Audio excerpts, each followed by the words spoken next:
চারদিকে দেখলে শুধু দেখা যায় শুধু পানি আর পানি। গলা সমান পানিতে খুবই করুণ মুহূর্ত পার করছেন লক্ষ লক্ষ মানুষ। অনেকেই সর্বস্ব হারিয়ে আশ্রয় কেন্দ্রে ঠাঁই নিয়েছেন। ভারী বর্ষণ, পাহাড় ধস এবং উজানের পানিসহ বন্যায় ভয়াবহভাবে আক্রান্ত চট্টগ্রামের বেশ কিছু অঞ্চল। সেখানকার বাঁশখালী উপজেলা ৪ নম্বর বাহারছড়া ইউনিয়নের পূর্ব ইলছা গাজীর পাড়া।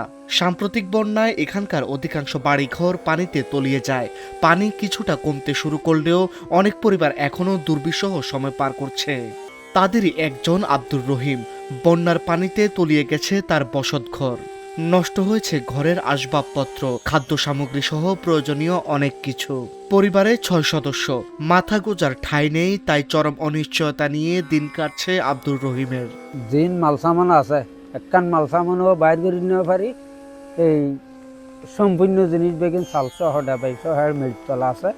এখন একখান জিনিসও এত নেওয়া লাইবের সময় ন ভাই। এই ৩০০ দাম আর খাইবার চইল তরহারি যা আছে ক্লিয়ার বেগিনে এখন আই লই দি লড় আম বফা যাইও আর আরেক জায়গাত গড় যারাত আছে তারা এখন এটা লান্দি বাড়ি খাইবার কোনো সরকারি কোনো মানুষও এটা আসা যাওয়া ন করে। এখন আর এদুর নেজে ফানির নেজে বাসি বাসি বাড়ায় বাস যায়। এই অবস্থার নিয়ে আরো অনেক কষ্ট আছে। বন্যার পানি নামতে শুরু করলেও রয়ে গেছে কাদামাটি, নষ্ট হয়ে যাওয়া ঘরবাড়ি আর অনিশ্চয়তা।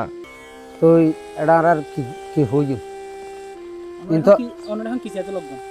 আর কিসাই মারা সরকার অনুযায়ী যাইলে করে আর তো কোনো কিছু নহছিনি। আর গরিব মানুষ এখন আর তো গরিব বাঁধিবার আর তৌফিকও নেই। বান্ধি তো বেশি দেরি নর এখন আর তো তার হন ওজন নেই। সরকারের কিছু আর হেলাপ করলি সরকারের পক্ষ তুল ইয়ান আর কান ফাইনদের কিছু।